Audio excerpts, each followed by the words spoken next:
Amante desde la tumba, Edgar Hoffman Price. Audiocuento editado por Juan Pablo Flores Montaño. Para Cuentos Extraños.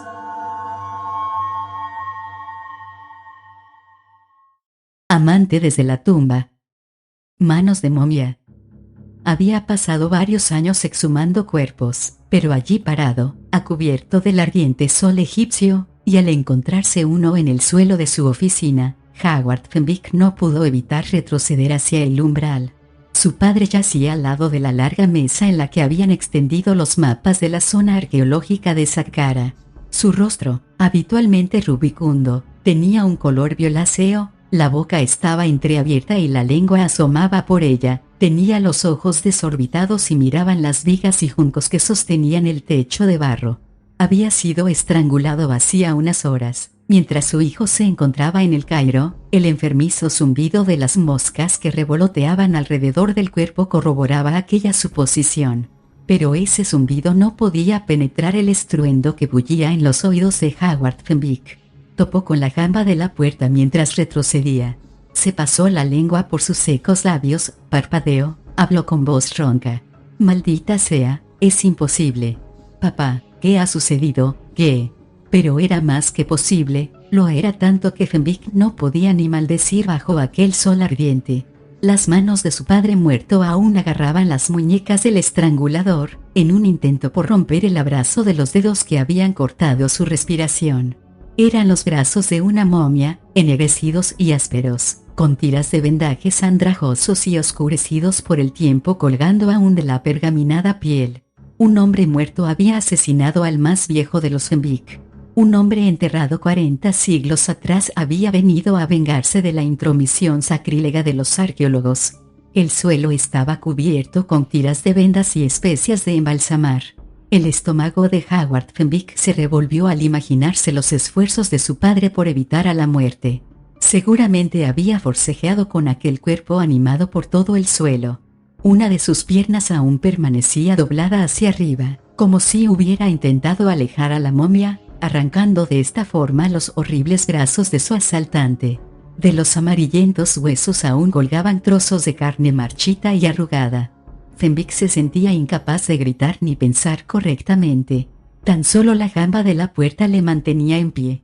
Permaneció allí, contemplando la pavorosa evidencia que se calentaba bajo la luz del sol que entraba a través de la ventana que había en la pared de enfrente.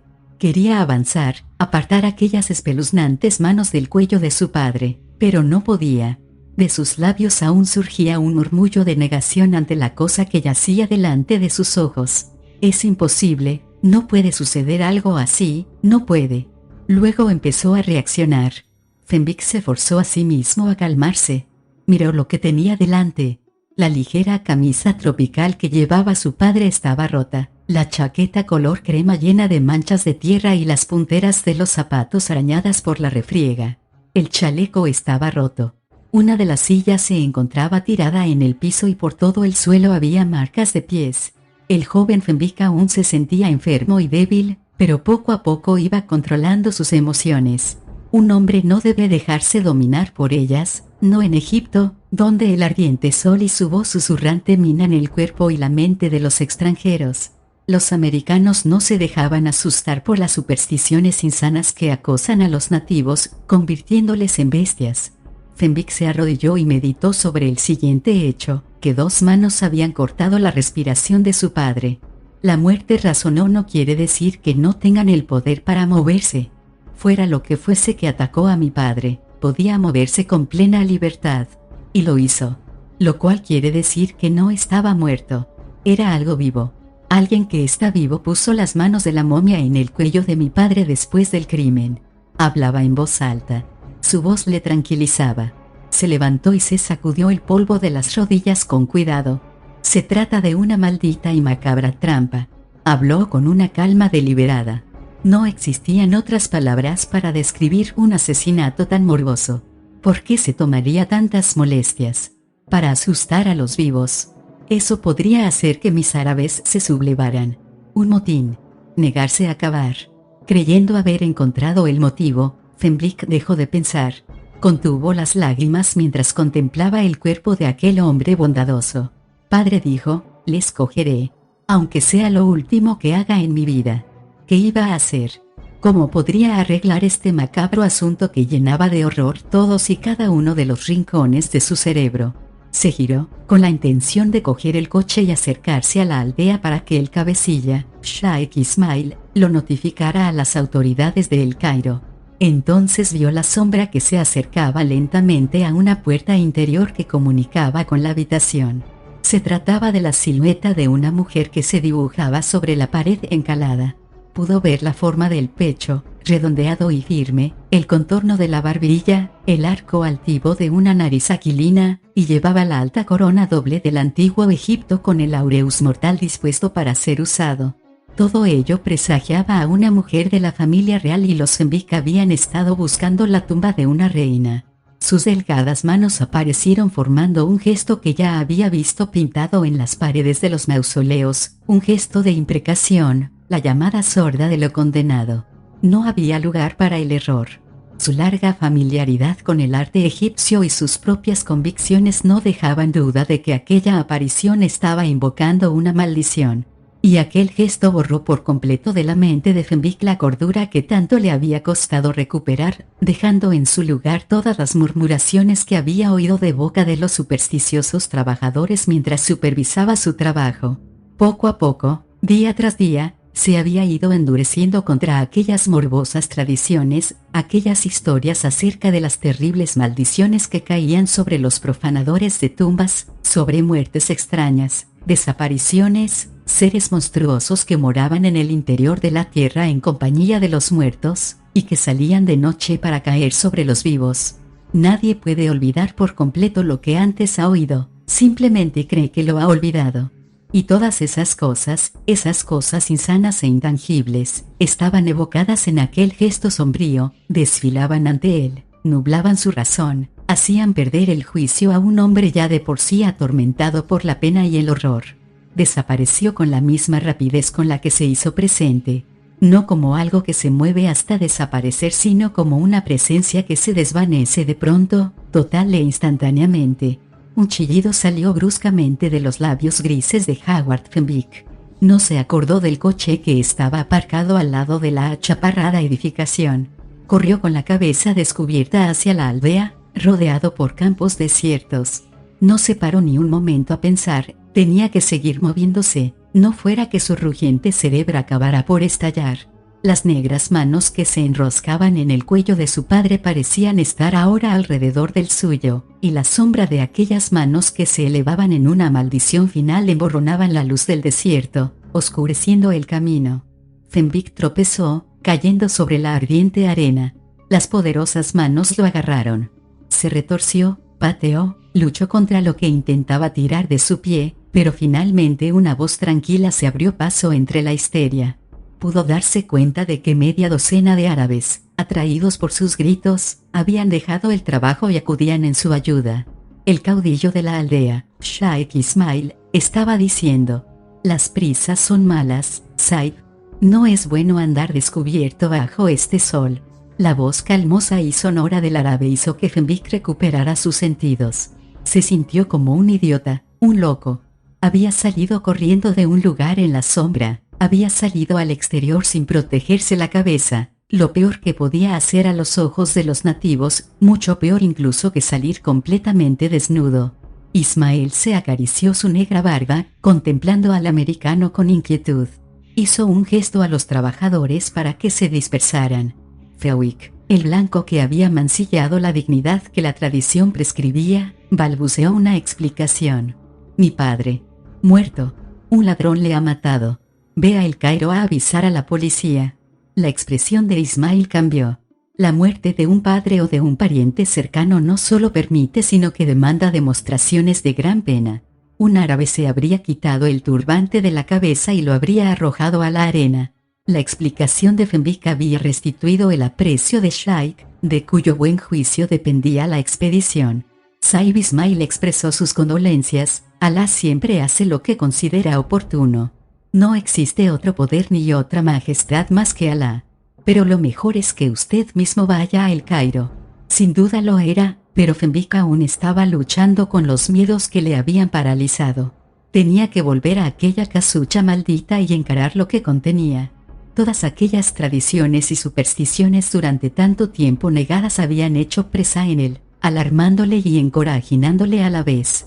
Había una respuesta racional, alguien había urdido una venganza macabra, la venganza de alguien que había ido acumulando su odio contra el viejo arqueólogo. Fenwick necesitaba saber la respuesta o, de otra manera, la grotesca imagen del hombre estrangulado por las manos de una momia acabaría por hacerle perder el juicio. «Ve tú, Ismail», ordenó Fenwick con firmeza. «Yo esperaré. Es lo correcto. Yo, mi familiar muerto y mi pena permaneceremos bajo el mismo techo». «Está bien», Saiba, sintió el árabe. «Usted es un hombre valiente, como su padre. Les advertí sobre la búsqueda de la tumba de la reina Nefertiti. Ella no es como cualquier otro muerto. El tiempo de su resurrección está cerca y su espíritu camina bajo la luz de la luna, buscando un amante con cuyos besos podrá revivir su carne marchita. Y si los ladrones asesinaron a su padre, entonces es una maldición de los que duermen en sus tumbas. Tú, hombre supersticioso», gruñó Fenwick en árabe. «Padre de la locura». El árabe se encogió de hombros. «Sabemos todas esas cosas gracias a nuestros hermanos coptos cuyos antepasados reinaron en estas tierras. Se lo aviso, si su tumba es profanada, ella no podrá resucitar su cuerpo». Estas palabras eran un eco de lo que los trabajadores murmuraban continuamente, trabajadores que ya se habían amotinado varias veces, retrasando las obras de prospección. «Cállate», cortó Fenwick. «Si los hombres te oyen repetir ese cuento jamás podré organizarles de nuevo». Se dio la vuelta lleno de ira. Y antes de que Fenwick ni tan siquiera pudiera pensar en pedir al árabe que le ayudara a mover el cuerpo de su padre, Ismail desapareció sin querer oír nada más.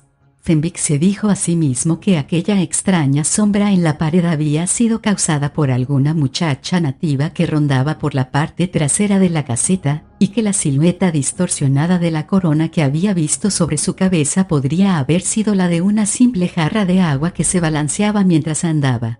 Se obligó a sí mismo a tapar el cuerpo con una sábana. Una vez hecho, llevó los demás restos a un catre que había en el estudio. Pero se sintió feliz de que la ley prohibiese quitar aquellas manos muertas que aún persistían en su abrazo mortal.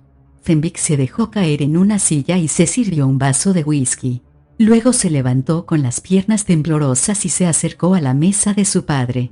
El polvo de Egipto supuraba de las vendas de la momia, estaba mezclado con la carne desmenuzada que el viento levantaba, como si soplara entre las tumbas desmoronadas. Egipto era un gigantesco cadáver, los árabes y los arqueólogos no eran más que gusanos que se arrastraban sobre él y hurgaban su carne putrefacta. Siempre había sentido que algo muerto moraba en esta negra tierra, algo que florecía y terminaba por devorar a la humanidad desde incontables generaciones. Su padre siempre se mofaba de esas sensaciones. Fenwick rebuscó sobre la mesa. Tenía que saber los detalles de todo aquel asunto, de manera que pudiera tratar con Eustace Beggs, el inspector de antigüedades británico. Beggs supervisaba el trabajo de todos los arqueólogos, permitiendo o denegando la exportación de sus descubrimientos. Encontró un sobre dirigido a él. La página mecanografiada comenzaba: «La Sociedad Arqueológica cree que estoy loco».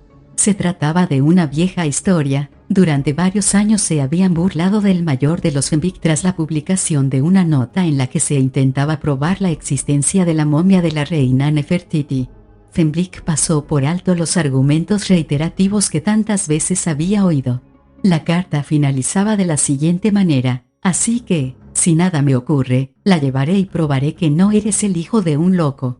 Para estar seguro de que lo harás he puesto todo mi capital en un fondo que no podrás tocar para ninguna otra cosa hasta que no encuentres la tumba de Nefertiti». Pero fue la postdata, escrita de igual manera, lo que más impactó a Fenwick. Las palabras parecían bailar ante sus ojos mientras leía: «No prestes atención a los tambores. Ignora a Nefertiti si intenta hablar contigo. No puede hacerte daño. Ni tampoco los tambores. Jamás te he hablado de ello. Supongo que no la has oído ni visto. Ella me inquieta mucho, pero está realmente muerta. Debería saber que no puede resucitar en el mismo cuerpo». Le dije que parara la música, que no podía asustarme. El papel resbaló de las temblorosas manos de Fenwick. Se la sujetó con violencia mientras una brisa vagabunda las acariciaba. Así que su padre había visto y oído cosas de las que nadie tenía conocimiento. Eso explicaba sus taciturnos silencios, sus ataques de ira, aquel temperamento irracional que había hecho que los árabes trabajaran con desgana. Fenwick tenía que resolver el acertijo, probar que no era el hijo de un hombre cuyo cerebro había sido trastornado por el sol. La memoria de su padre tenía que ser vindicada. Se echó en el catre de campaña. Aquel extraño mensaje daba vueltas en su cerebro una y otra vez hasta que el cansancio le venció, borrando sus esfuerzos por intentar explicar unos hechos que no tenían explicación posible. Al principio pensó que el golpe sordo provenía de su propio corazón. Pero cuando se irguió, temblando a causa del sudor que le cubría, supo que se trataba de tambores. Aquel vago e insistente latir era la voz del negro Egipto, cuyos muertos maldecían, susurraban y se levantaban a la búsqueda de los vivos. Fenwick se puso en pie, buscando enfebrecidamente unos fósforos. Encontró uno y lo encendió, acercando la llama a una vela. No quería esperar a prender la lámpara de gasóleo que había sobre la mesa. Sus pies desnudos sentían la vibración que sacudía el suelo.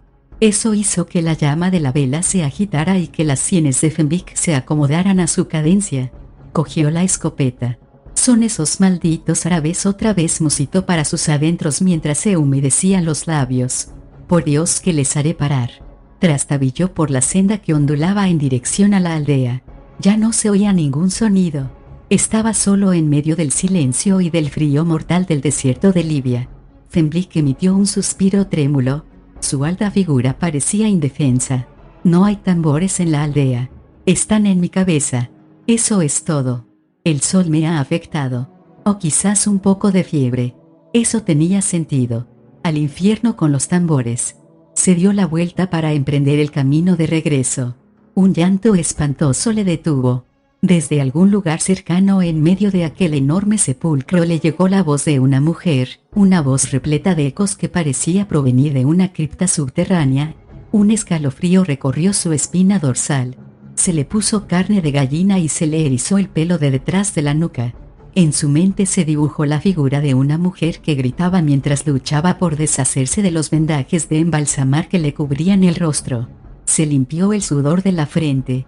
«Un chacal», se dijo a sí mismo. «Está cavando la tierra.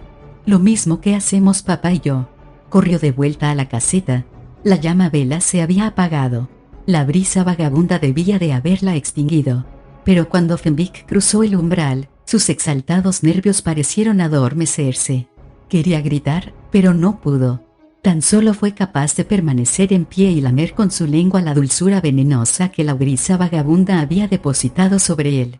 Pudo descubrir el sabor del lino viejo y curtido, el de la mirra y la acacia, y un olor a putrefacción que hacía unos minutos no estaba allí presente. Sabía que ya no estaba solo. Durante su ausencia, un invasor había venido de más allá del borde para buscarle. Sus dedos se congelaron alrededor del cerrojo del rifle. Una figura indeterminada apareció de entre las sombras y se perfiló de luz sobre el claro de luz de luna que entraba por la puerta. Se trataba de una mujer. Sus ropajes sin forma se inflaban a su espalda mientras se movía, revelando claramente unas curvas voluptuosas que ascendían y descendían bajo sus delicadas prendas. A través de aquel frágil velo pudo ver unos pechos firmes, tan redondos como los capullos de un magnolio. Tan solo se veía una sombra ondulada en la zona de su vientre, y la estrechez de su cintura contrastaba con la esbelta, aunque deliciosamente femenina, curva de sus caderas. Según iba acercándose, el pulso de Fenwick aumentaba de ritmo, y no por causa del miedo. Aquella muchacha tenía las formas de Hathor, la diosa egipcia del amor. Pudo ver el estremecimiento de sus pechos, la firme curva de los muslos que se percibía a través de la falda transparente que se pegaba a sus piernas. Y sin embargo, esta criatura exquisita se parecía tanto a las pinturas de las tumbas que no podía estar viva. Tenía el mentón, una nariz aguileña y una boca imperiosa como las de aquellos que llevan largo tiempo muertos y solo pueden ser ya contemplados en las pinturas que adornan desmoronados templos. Aquel rostro entrevisto era el terror puro envuelto en un cuerpo hermoso. Y sin embargo lo más terrible era que sentía un irresistible deseo de estrechar aquella figura entre sus brazos. Saib, susurró ella, ahora tan cercana a él que podía sentir la redondez de sus miembros y de su figura. Te llevaré al pasaje secreto que se abre ante la tumba de Nefertiti. Capítulo 2. La tumba de la lujuria mortal. Su piel exhalaba el aroma del jazmín y el almizcle, y de su pelo emanaba el perfume del aceite que lo hacía brillar bajo la luz de la luna. Fenwick empezó a dejar de temblar. Puso el rifle a un lado. No podía tratarse de un fantasma. Aquel calor que emanaba de su cuerpo y la firmeza del pecho que se aplastó unos instantes contra él antes de que ella se apartara. Aquella mujer estaba hecha para el amor. ¿Quién eres? Tartamudeó. Malaka, murmuró ella. Soy descendiente de la reina Nefertiti. Jamás encontrarás su tumba si no te digo dónde buscar. Pero yo te mostraré el camino. La respiración de Fenwick era entrecortada. Ninguna de las curvas de Malaka tenía desperdicio. Incluso en aquella luz tenebrosa, su rostro era perturbador, de una palidez impactante. ¿Dónde? Vamos ahora. Malaka sonrió enigmáticamente. ¿Me llevarás contigo a tu país cuando regreses? Llévame con el cuerpo de mi antepasada, de manera que pueda hacer las ofrendas de la muerte, las ofrendas que demandan los ritos ancestrales. Esos árabes fanáticos sospechan de mí. Me lapidarían por visitar a los muertos. Todo era tan lógico. En pocas palabras me explicó por qué los árabes habían murmurado acerca del cuerpo de una mujer que se paseaba por las noches en busca de amantes. La belleza sobrenatural de Malaka había estimulado sus supersticiones, a lo mejor ella pretendía ahuyentarles de la tumba de sus antepasados. Los coptos del moderno Egipto eran descendientes directos de los faraones y sus creencias cristianas tan solo son una máscara para encubrir su antigua fe. A lo mejor algún árabe había visto a Malaka, así que ahora ella estaba en peligro del fanatismo musulmán.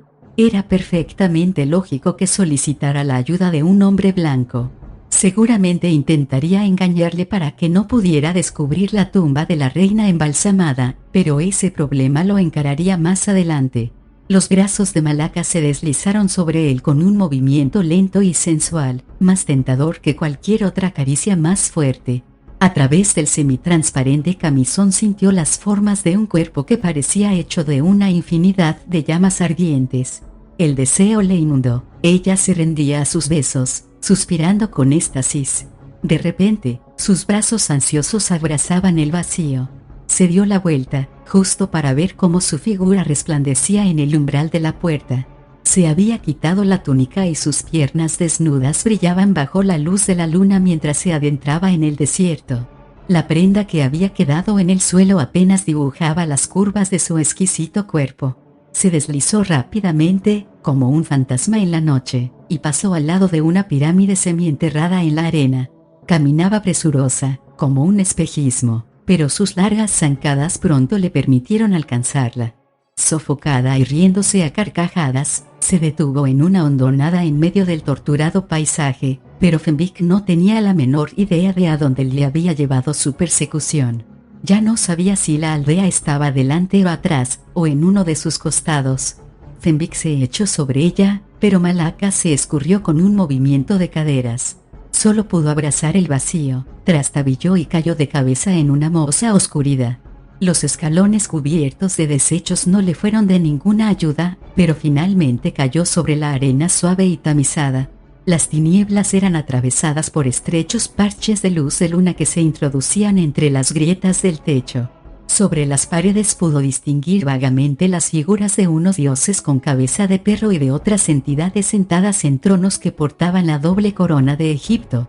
Fenwick supo que se hallaba en el interior de una tumba real, pero tuvo que hacer grandes esfuerzos para proseguir. Olía el perfume tenue de la decadencia. El polvo que se había levantado tras su caída era asfixiante, enfermizo, cargado del aroma de la carne putrefacta que, a la luz del día, había cobrado vida para estrangular a su padre. Malaka, como si tuviera ojos de gato, le guió a través de la profunda oscuridad. Ella sentía su miedo, que ni tan siquiera su presencia cercana y la sensualidad de su cuerpo podían aplacar. «Estos son mis muertos», murmuró a su oído. «Mi gente. No te maldecirán. Ya no puedo procurarles la comida que precisan, pues el día de su resurrección está cerca. Malditos árabes. Siguieron adentrándose en las tenebrosas profundidades. Malaka hablaba en voz baja, pero la estrechez de las paredes aumentaba su sonido y llegaba a sus oídos como el rugir de un trueno. Quizás sería mejor no perturbar el reposo de Nefertiti. Los árabes están acostumbrados a tus devaneos nocturnos. Así que podrías traerme aquí las cosas que necesito para su resurrección. Hay una vieja magia en este lugar, a lo mejor puedes quedarte aquí conmigo, en este hogar eterno que mis antepasados pronto abandonarán. Aquella voz dulce de morbosa entonación heló la sangre en las venas de Fenwick. De nuevo pensó en los moradores de las tumbas, las criaturas medio humanas, medio bestias que encierran a los merodeadores en criptas solitarias y devoran su carne. Incluso en Estados Unidos había habido casos de canibalismo, una apetencia antinatural por la carne humana, una ansia que ningún otro alimento podía satisfacer. No se trataba de una superstición, sino de un hecho espantoso que durante el último año había aterrorizado a la policía de su país. En Egipto podría suceder lo mismo, o incluso peor, caníbales atávicos y rituales que se valían del miedo que suscitaban las tumbas para protegerse. A lo mejor uno de ellos había asesinado a su padre. Fenwick estaba perdido en un laberinto subterráneo. No podía volver atrás. No tengas miedo, susurró la muchacha. Nuestras tumbas son como nuestra casa. No son como las vuestras, que sirven para ocultar a los muertos de los que permanecen vivos. No tienes por qué estar conmigo, si no lo deseas. Puedes dejarme aquí sola, sí. Sus brazos se enroscaron alrededor de él, su esbelto cuerpo bloqueó el camino de huida. Los labios se encontraron los de él en la oscuridad y Fenwick, instintivamente, la estrechó con más fuerza. El tacto de su carne sobre él, las curvas de su cuerpo presionando el suyo y los gemidos que ella soltaba, todo aquello hizo que Fenwick se reafirmara. Los labios de Malaka besaban, no devoraban carne humana. Era una mujer normal, ardiente y apasionada, y su único misterio era el de la tierra en la que moraba.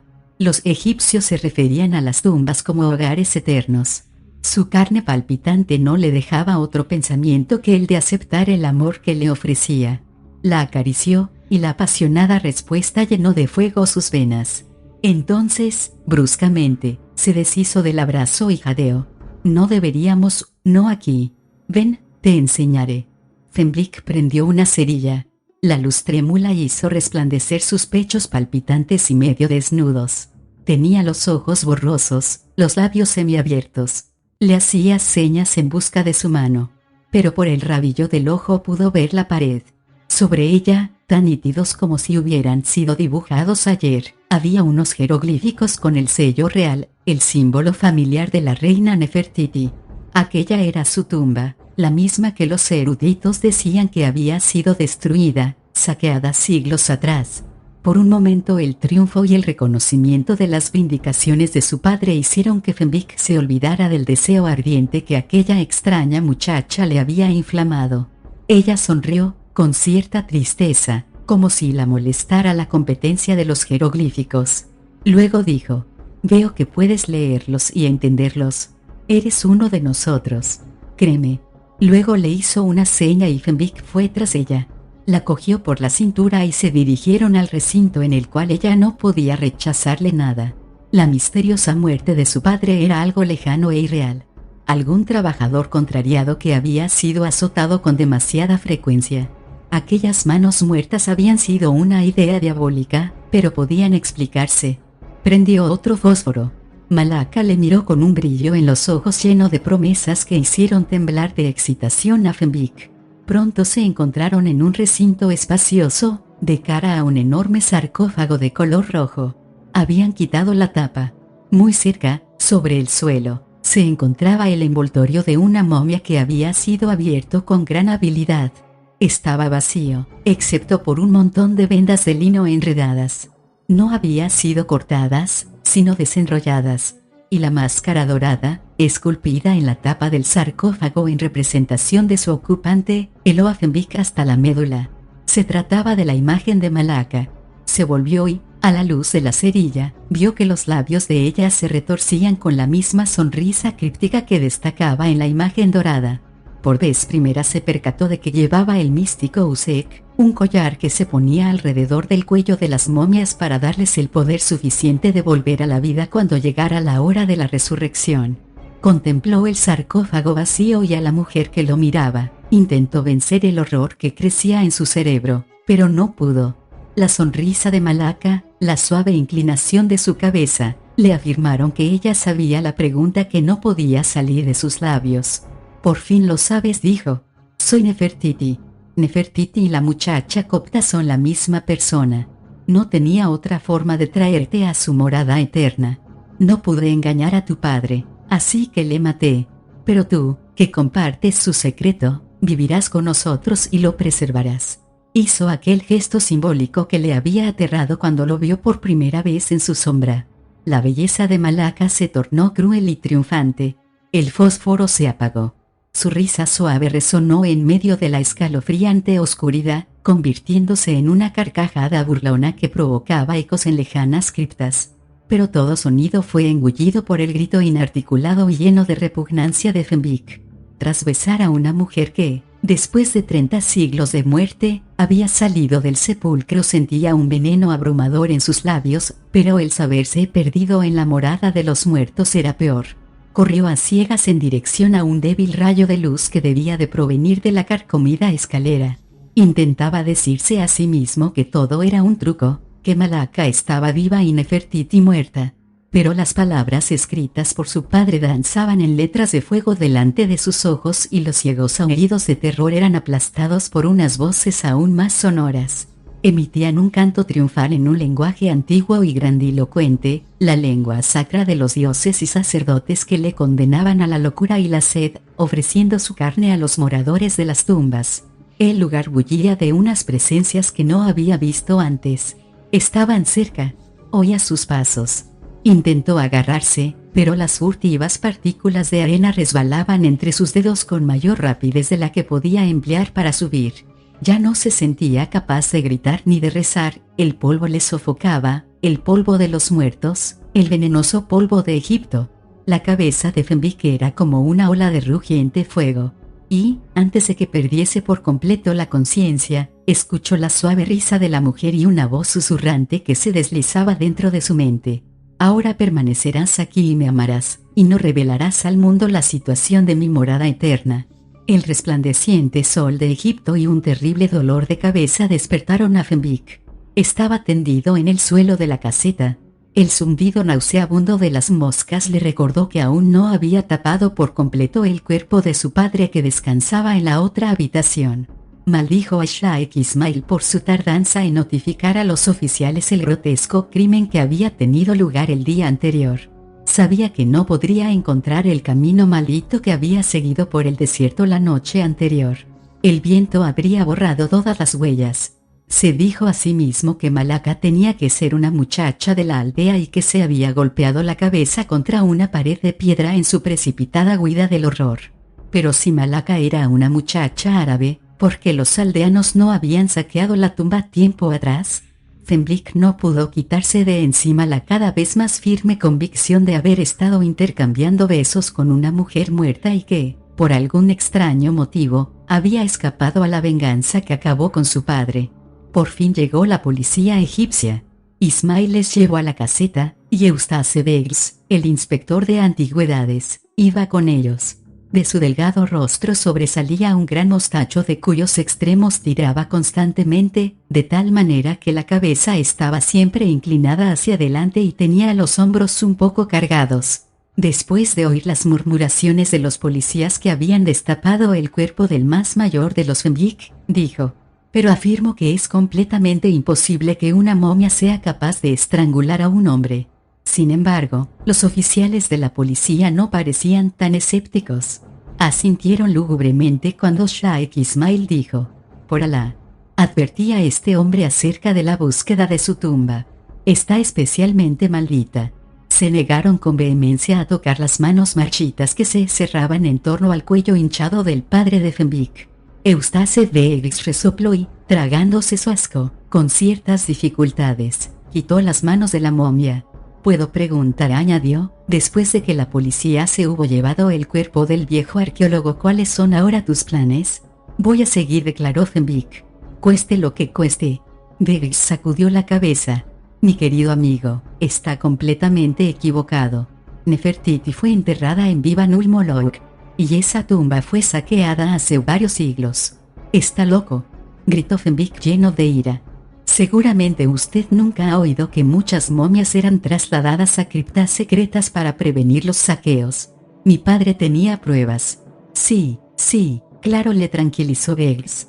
Era un hombre de mucho talento, pero estaba un poco perdido en todo este asunto. Debería olvidar a Nefertiti.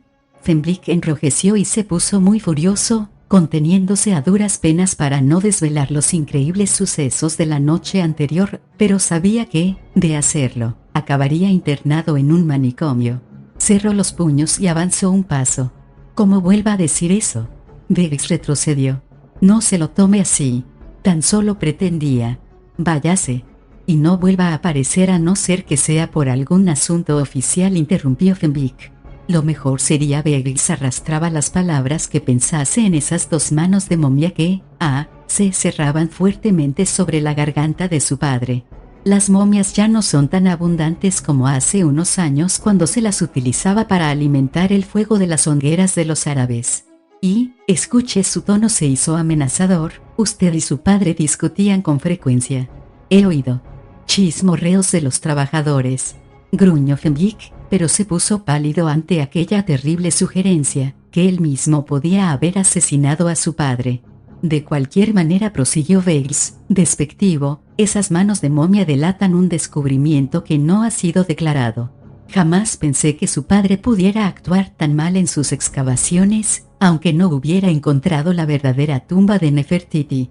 Aquella frase fue la gota que colmaba el vaso. Considerar al padre de Fenwick un ladrón que ocultaba ilegalmente sus descubrimientos. Una mano callosa y delgada quitó de un guantazo el monóculo del pálido ojo de Beggs. Al mismo tiempo, el americano le golpeó con el puño cerrado, lanzándole a una esquina. Beggs se incorporó dispuesto a luchar, pero la mayor envergadura de Fenwick prevaleció. El inspector salió despedido por la entrada y cayó sobre la arena del desierto. «Fuera», gritó Fenwick. «Y no vuelva, a no ser por asuntos oficiales». El chofer árabe de Beggs ayudó a su groggy patrón a entrar en el coche, que estaba aparcado bajo la sombra de las palmeras. Fenwick se dejó caer en la silla y se sirvió un vaso de whisky. Lo necesitaba. Ahora sus problemas se habían duplicado. Además del terrible final de su padre y de su propia locura, ahora se enfrentaba también a la sospecha del parricidio. Y todo gracias a Beggs. Tenía que tranquilizarse. Era preferible perder el honor de su padre. Egipto les había maldecido a ambos con la locura. Leyó la carta de su padre de nuevo y ahora sí entendió plenamente las alusiones sobre Nefertiti. Capítulo 3. La senda del amor. La proximidad de la noche hizo que el miedo de Fenwick volviera a aumentar. Aún no quería irse, pues sabía que sería una especie de huida para evitar los interrogantes que rodeaban a la muerte de su padre. Pero tampoco se atrevía a quedarse, no con aquel resplandor demencial de la luna y con lo que el desierto podía depararle. Encendió una lámpara y se mantuvo ocupado empaquetando. Cualquier actividad era preferible a estar quieto, esperando el sonido de aquellos tambores que habían sacudido el cerebro de su padre. Cogió una carpeta que estaba llena de hojas de papel escritas a máquina. Maldijo y las arrojó a una esquina. Quemaría todas las pruebas antes de irse. Se acercó para recoger la carpeta. Al ver las hojas al descubierto se puso a temblar. Estaban fechadas el día después de la terrible muerte de su padre y contenían una descripción detallada de todos los increíbles y tenebrosos acontecimientos que habían tenido lugar. Estaban narrados en primera persona, se había anticipado a los besos de Malaca. «Yo no lo escribí», jadeó. «¿Cómo podría haberlo hecho? Pero tenía que haber sido así. ¿Quién si no habría descrito el reflejo de la sombra en la pared, los engaños de Nefertiti, el descubrimiento de su tumba?» Respiraba con dificultad y le temblaban los dedos mientras iba pasando las páginas. Lo descrito encajaba a la perfección. Respiró profundamente, Parecía estar hablando sobre la locura de otra persona cuando decidió. Lo escribí, cuando regresé de la tumba, antes de recuperar los sentidos. Algo hizo que me pusiera a escribir, lo mismo que con papá, sobre los tambores, y Nefertiti. Arrugó las hojas mientras derramaba el whisky sobre la mesa tras llenar el vaso hasta el borde. Necesita valor para soportar la espera, el redoble de los tambores, la visita de la mujer que sin duda llegaría esa noche. Era adorable, porque no iba a vivir con ella en la tumba. Besar unos labios muertos no resultaba tan espantoso. Cualquiera podría acostumbrarse. Tan solo hay que olvidar que las momias son seres horribles, marchitos, carne acartonada que emana el aroma de la lenta descomposición. Y son diferentes cuando regresan a la vida. Cuando el místico Usek les da fuerzas para poder desprender las vendas de sus cuerpos embalsamados por sí solas, vuelven a ser cuerpos puros, dulces y adorables, amantes apasionados dispuestos a compartir su morada eterna. Se rió de aquella idea. Luego se dio cuenta de que se estaba clavando las uñas en las palmas de las manos con los puños fuertemente cerrados. Estaba perdiendo el juicio. El sudor empezó a resbalar sobre sus mejillas mientras luchaba desesperadamente contra la locura. Luego se quedó quieto y su piel se erizó como el lomo de un caballo al ser picado por un tábano. Había un sonido de pasos en el umbral, un taconeo vago, indeciso, furtivo y sigiloso. Ella había vuelto. Sus sentidos se embotaron. Sabía que no podía ocultarse ni negar a Nefertiti, ni tan siquiera se corregiría a sí mismo llamándola Malaka. Trastabilló hasta la puerta, avanzando como un ser recientemente revivido y que aún no estaba habituado a su cuerpo. Se detuvo ante la puerta. Una mujer estaba tendida a lo largo un poco hacia la izquierda de la entrada. Era blanca. La falda dejaba entrever unos muslos esbeltos y bien torneados. Fenwick, aliviado aunque perplejo, se arrodilló. Vio que tenía los zapatos sucios y que la blusa que dejaba ver su cuello y el comienzo de los pechos estaba desgarrada, dejando entrever atisbos de seda y piel blanca. Tenía la frente manchada y se tocaba la sien con una mano, como intentando soportar un dolor profundo. La piedad conmovió a Fenwick, como también lo hizo su rostro adorable y pálido enmarcado en una negra cabellera. Aquí, en medio de aquel endiablado desierto, existía alguien aún más desamparado que él mismo, alguien que necesitaba ayuda. La cogió en brazos y la llevó al camastro de campaña. Pero, mientras se volvía en busca del whisky para reanimarla, ella abrió los labios y le habló completamente desconcertada. ¿Dónde estoy? ¿Quién? Estaba perpleja, aturdida, y de nuevo hizo aquel vago gesto del templo. El nombre de Fenwick no significaba nada para ella. Cuando le preguntó quién era, gimió. No lo sé. No me mire así. No estoy loca. Tan solo no puedo recordar. No puedo recordar nada. Estoy perdida, terriblemente perdida. Algún acompañante sin alma, pensó Fenwick, debía de haberla arrojado del coche en la carretera de Fayum, que se dirige hacia el sur, adentrándose en el desierto, a unos 8 kilómetros al oeste de la necrópolis.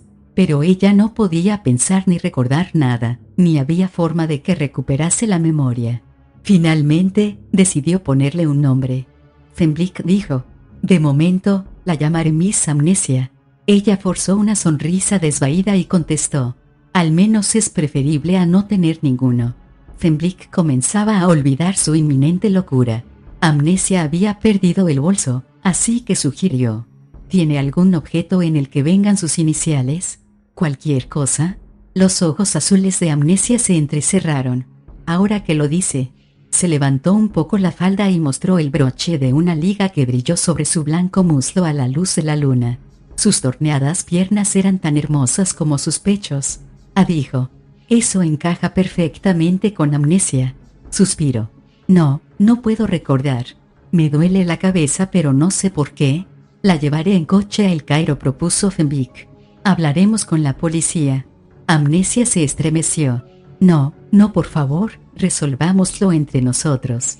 Sea quien sea, no quiero preocupar a mis amigos, si es que tengo alguno.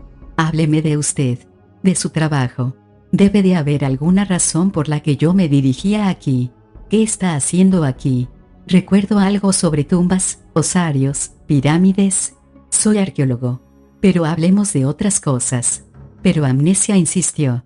Le contó la horrible muerte de su padre y las sospechas injustas del inspector, aunque no fue capaz de mencionarle a Malaka. Aquello sería demasiado. Fenwick concluyó. Me he quedado aquí, entre los muertos. Ahora ellos sospechan que yo he asesinado a mi padre. Por Dios, en el fondo usted tiene suerte. Yo no puedo olvidar. Sus ojos se llenaron de compasión. Me gustaría ayudarle. Estuvieron hablándose y conociéndose mutuamente durante más de una hora, pero el hombre que no podía olvidar y la muchacha que no podía recordar nada se sentían irresistiblemente atraídos el uno por el otro, como dos mentes atormentadas y solitarias que buscasen ayuda. La cogió entre sus brazos. Ella gimió y durante un momento se resistió instintivamente a su abrazo. Luego emitió un suspiro, le devolvió el beso y se abrazó más fuerte. Ya no me siento tan espantosamente perdida, murmuró. Pero temo ir a El Cairo y sentirme observada por la gente que intente reconocerme. Echó una mirada a la habitación adyacente. Me pregunto si podría quedarme. Sé que pronto empezaré a recordar. Sé que estoy a punto de recobrar la memoria. Un suspiro emergió de su garganta y cerró los párpados. Por supuesto, respondió Fenwick. Arreglaré el camastro de mi padre. No, mejor quédese en el mío. Yo me acostaré en el de mi padre. Ella hizo un gesto ante sus palabras. Estoy acostumbrado a la muerte. Siento decírselo. Ellos no la molestarán. Un grito despertó a Fenwick de un sueño inquieto y perturbador. Saltó de su camastro y abrió la puerta que comunicaba con el cuarto adyacente. Una fosforescencia fantasmagórica iluminaba la habitación. En aquella luminosidad sobrecogedora y verdosa, la muchacha desconocida estaba forcejeando con tres captores inhumanos. Tenía los cabellos despeinados y su vestido de seda estaba hecho jirones. Su pálida piel brillaba bajo la luz sobrenatural mientras se retorcía en medio del abrazo de aquellas tres monstruosas figuras. Los cuerpos eran humanos, pero uno de ellos tenía cabeza de chacal, mientras que las de los otros dos eran de ibis y halcón. Los dioses del viejo Egipto gustaban de merodear en la noche. Aquel pensamiento increíble heló por unos instantes a Fenwick. Luego se le ocurrió algo más, aún peor. Aquellos eran los cazadores bestiales de tumbas de las leyendas árabes. Los gules, ni totalmente humanos ni totalmente animales, habían hecho presa en la muchacha desconocida para llevársela a sus cubiles subterráneos. El aullido inarticulado de Fenwick borró los gritos de la chica. Empujado por la impresión, se movió sin voluntad propia. Cogió una silla, se lanzó al ataque, pero jamás llegó a descargar el golpe sobre el dios con cabeza de halcón. Un tremendo impacto chocó contra su cabeza. Trastabilló hacia atrás, conmocionado, paralizado, mientras los gritos de Amnesia eran engullidos por la misma oscuridad que emborronaba su cuerpo retorcido y desnudo. Cuando Fenwick recuperó los sentidos, se vio envuelto por las tinieblas familiares y horribles, impregnadas de ese aroma a decadencia mezclado con otros perfumes más dulces y aromáticos. De nuevo se encontraba en la tumba de Nefertiti, lo supo cuando unas manos suaves y frías acariciaron su frente, y sintió los esbeltos contornos de una mujer cuya piel cubierta de velos exhalaba el sensual aroma del jazmín. Se sentía confuso. No podía recordar por entero lo que había sucedido. No sentía ningún dolor, no tenía las náuseas que suelen producirse tras la pérdida del conocimiento. Fenwick parecía estar flotando entre nubes aromáticas, sentía una especie de incorporeidad que apenas le permitía percibir las cosas externas. Entonces empezó a tener conciencia de la mujer que estaba a su lado.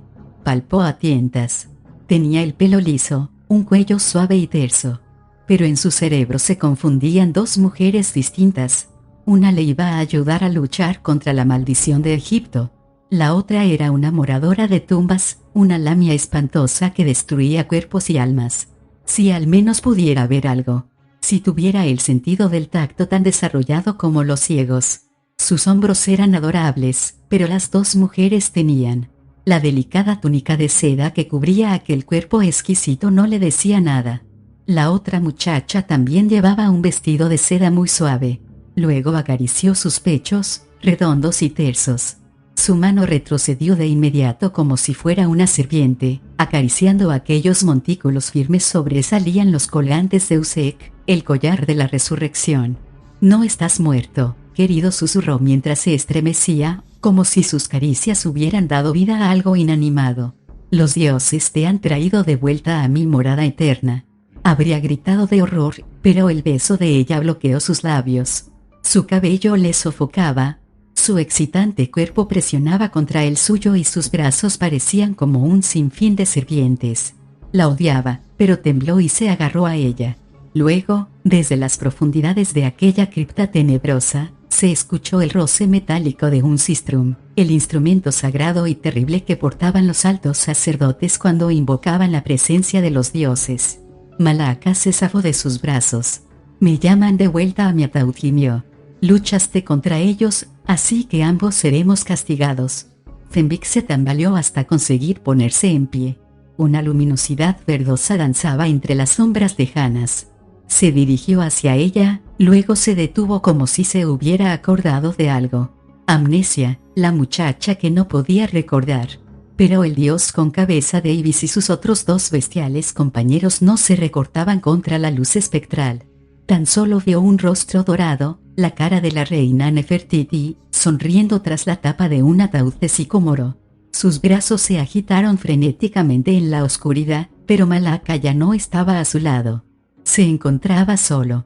No podía apartar la vista del ataúd, era como un remolino de horror que le estuviera succionando lentamente a su interior. Estaba paralizado por el espanto, pero, al mismo tiempo, tembloroso y agitado, sin apenas darse cuenta, pronunció en voz alta: «Mira si está vacío». «Nefertiti. Malaka. Por Dios, ese maldito ataúd tiene que estar vacío. Si no lo está». Fue dando tumbos hacia adelante. Se paró, aturdido.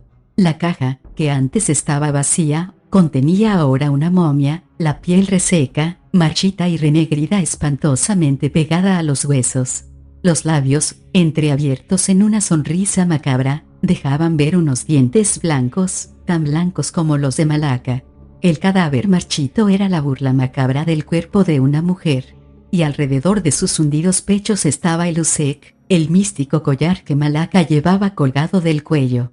La noche anterior, con Malaka a su lado, el ataúd estaba vacío. Sin embargo, ahora, tras su desaparición, se encontraba ocupado. Se dijo a sí mismo que se escondía en la misma cripta. Sin embargo, la lógica no siempre salva a los hombres de la locura. Su mente estaba llena de interrogantes, pero no fueron contestados. De detrás le llegó un grito escalofriante. No podía reconocer la voz, pero esperaba que fuera la de Malaka, de tal forma que pudiera saber de una vez por todas que Malaka estaba viva. La posibilidad de que aquel cuerpo marchito hubiera estado vivo y lleno de pasión, palpitante por el deseo, tan solo un momento antes, era demasiado horrible para que su destrozado cerebro pudiera soportarlo. Capítulo 4. Maldición olvidada. Se giró, rezando para ver simultáneamente la figura de ella y la de la momia espantosa que había dentro del ataúd. Pero mientras se movía, unas manos poderosas lo agarraron y la fuerza de unos seres irresistibles lo empujaron contra el suelo arenoso. La mujer que gritaba era Amnesia. Pudo ver de refilón su rostro contraído por el terror, el cuerpo pálido y desnudo, y las piernas caídas mientras era arrastrada al interior de aquella luminosidad verdosa. Intentó abrirse paso entre los seres que lo rodeaban, pero eran demasiados. Rodó hasta una esquina en tinieblas y ya no pudo ver a sus atacantes. Mientras forcejeaba vio que Malaka salía de entre las sombras. Llevaba el Usek abrochado alrededor del cuello, el místico collar que acababa de ver en la momia. A su lado estaba Tot, el místico dios de la magia con cabeza de ibis. Pudo ver toda esta escena antes de derrumbarse, jadeante y casi sin sentido. Podía ver y oír, pero era incapaz de moverse. Reina Nefertiti, dijo el dios con cabeza de ibis, todo sarcófago demanda su inquilino. Puesto que tenemos a esa mujer para ocupar su puesto, está libre de las leyes de la muerte. Puede pasar todas las noches con su amante. Mientras Tot hablaba, varios hombres que parecían haber salido de las pinturas que adornaban las tumbas sacaron el ataúd de sicómoro del interior del sarcófago. Ahora estaba vacío. La momia de Nefertiti se había ido. Cogieron las vendas de lino y empezaron a envolver con ellas a la muchacha del mundo exterior. Vuelta tras vuelta, aprisionaron su cuerpo pálido que aún seguía forcejeando. Ya casi no podía gritar, y poco a poco los sucios vendajes envolvieron su rostro. Fenwick, enfermo de horror, tambaleándose ante la proximidad de la locura, observaba cómo tapaban sus caderas y pechos. La depositaron en la caja de sicomoro y luego introdujeron esta en el sarcófago. Después, los 6 gules se acercaron para levantar la enorme tapa de granito. Una mujer viva iba a ahogarse entre el polvo de las tumbas y los vendajes de una momia. Fenwick forcejeó y gimió, pero apenas si pudo moverse. Y Malaka, la mujer de la noche, se deslizó hacia él. Su cuerpo bronceado se contorsionaba, sus labios se entreabrían seductores. Sus tersos pechos reflejaban aquella luz verdosa y sobrenatural, y la doble corona de Egipto brillaba sobre su negra cabellera. Los esclavos de Tot desfilaban hacia la oscuridad, dejándole solo con el fantasma del amor, aquella mujer muerta hace 2000 años, y con la otra muchacha viva que se asfixiaba lentamente bajo varias toneladas de granito. ¿Qué sucedería si él escapaba? Ella moriría antes de que pudiera conseguir ayuda. Sus captores se detuvieron para escuchar las palabras guturales de Tot.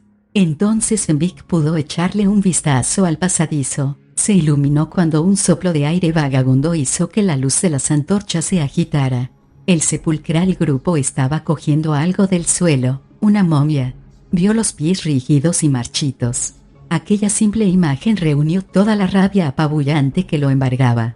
Aquella visión dejó a la vista la jugarreta tan simple que el horror le había impedido detectar.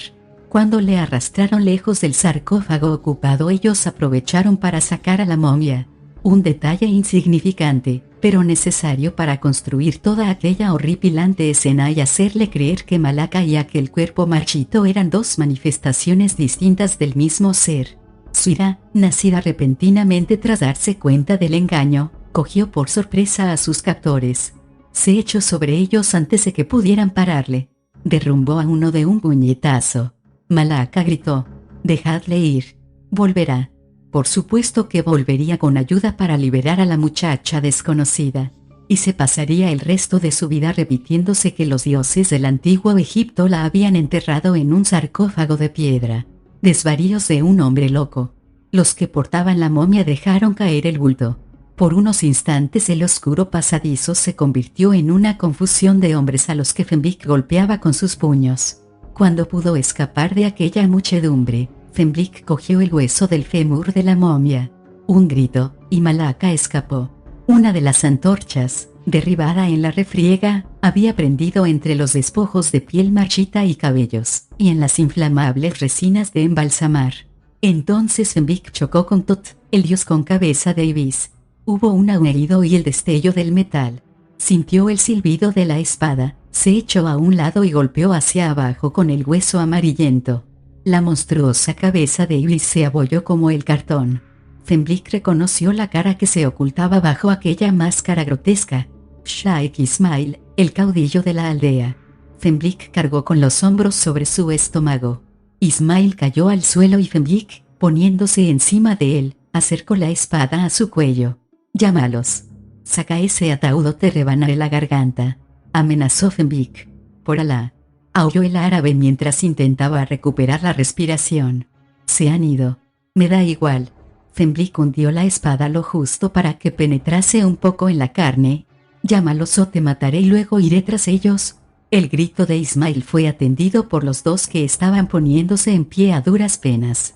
Amenazado por la espada de Fenwick, el Shaikh le suplicó que le ayudaran a abrir el sarcófago. «Si está asfixiada te cortaré en trocitos lentamente. Alá es testigo», protestó el Shaikh. «La tapa no está lo suficientemente ajustada para asfixiarla. Mire las pequeñas piedras que puse para prevenirlo. No quería arriesgarme a matar a nadie, lo juro». Con la espada lista a sus espaldas, el trío empujó la tapa. Esta pronto cayó al suelo. Y luego, mientras Sheikh Ismail desenrollaba con dedos temblorosos los vendajes que cubrían el rostro de la muchacha desconocida, se escucharon las voces de protesta de una mujer que provenían de la entrada. Unos rayos de luz hendieron el aire lleno de polvo. Eustace Beggs y una patrulla de la policía egipcia entraron en el recinto. Un sargento que iba al lado de Beggs arrastraba consigo a Malaka, que apenas ocultaba su delicioso cuerpo por la doble corona y unos cuantos brazaletes. ¿Qué significa todo esto, Fenwick?, escupió Mr. Beggs, mirando a los 4 hombres que había delante del sarcófago. ¿Dónde está mi sobrina? ¿Qué? Amnesia, casi histérica y cubierta con los restos del vendaje de la momia, salió del sarcófago de piedra. Tío Eustace, gritó, y luego se volvió a Fenwick. Annette, tosió Beggs, sofocado por el polvo de la cripta. Annette, dijo Fenwick, tomándola en sus brazos mientras la policía llevaba a los prisioneros a la superficie. No es tan distinto de amnesia. El shock te ha hecho recuperar la memoria. No fue hasta muy tarde, al regresar a la casa de campaña de Fenwick, cuando éste descubrió toda la verdad. Malaka, bajo la acusación de conspiración con intento de asesinato, había confesado todo el plan, traicionando a Ismail. Es realmente simple, Fenwick, resumió Eustace Beggs. Ismail descubrió la tumba de la reina Nefertiti hace varios meses. La estaba saqueando en secreto y vendía pequeños objetos a los turistas que tenían derecho a llevarse de Egipto cosas genuinas aunque no demasiado importantes. De esta manera podían comprar valiosos especímenes a Ismail y declararlos legítimamente, con los permisos oficiales. Todo funcionaba de maravilla hasta que yo empecé a sospechar. Por eso pensaba que usted había hecho un descubrimiento que no había declarado. Eso lo explica todo, admitió Fenwick. Incluyendo porque Ismail intentaba ponerme en una situación en la que acabaría siendo considerado un loco, suponiendo que realmente no llegase a serlo. Pero Annette, la sobrina del inspector, le interrumpió. La treta de la pérdida de memoria fue para investigar un poco mientras tú notificabas a las autoridades el descubrimiento de una mujer que no podía recordar su nombre. Funcionó a las 1000 maravillas hasta que aquellas terribles criaturas me capturaron. Al principio pensé que estabas loco, sobre todo cuando leí las anotaciones de tu diario y del de tu padre. Se hablaba tanto de ello. Pero, tras demostrarse la existencia real de la tumba de Nefertiti, su buen nombre será reivindicado. Fenwick ya no quería saber nada de aquella tierra maldita, pero aún había ciertas cosas que le intrigaban. Me gustaría que me lo aclararan. ¿La tumba donde estuvimos era la de la reina? No, contestó Beggs. Esa tumba había sido saqueada varios siglos antes. Ismail la acondicionó para poder llevar a cabo sus planes.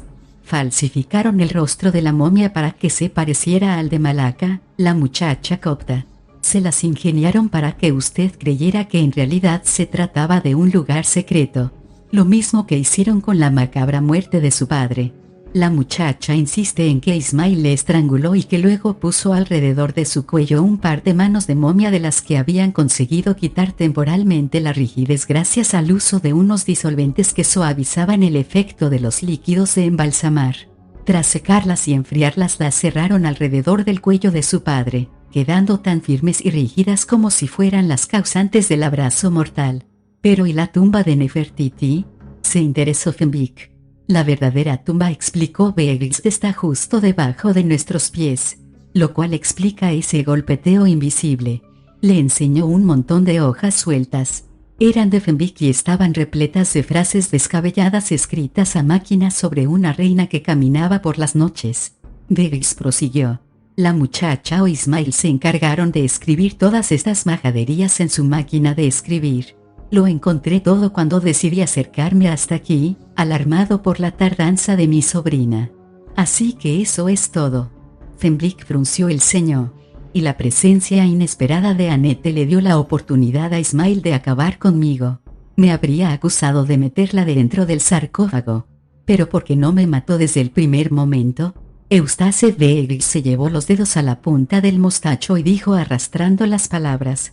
Mi querido amigo, tenía que conseguir que le declarasen loco, completamente chiflado, o de otra manera las últimas notas que escribió su padre podrían ser aceptadas como válidas por algún otro arqueólogo antes de que Ismail terminara de saquear la tumba. Los americanos son realmente burros, añadió Annette en son de burla. Mira que contar todos sus asuntos a una mujer totalmente desconocida. Pero cuando Fenwick la tomó en sus brazos, ignorando por completo a Bels, y la besó en los labios, ella gimió y admitió que, afortunadamente, tampoco eran unos timoratos. Tú no eras una mujer totalmente desconocida. Eras exactamente lo que había estado buscando desde siempre, y tu amnesia me dio la esperanza de que olvidaras a cualquier otro que te hubiera dicho lo mismo.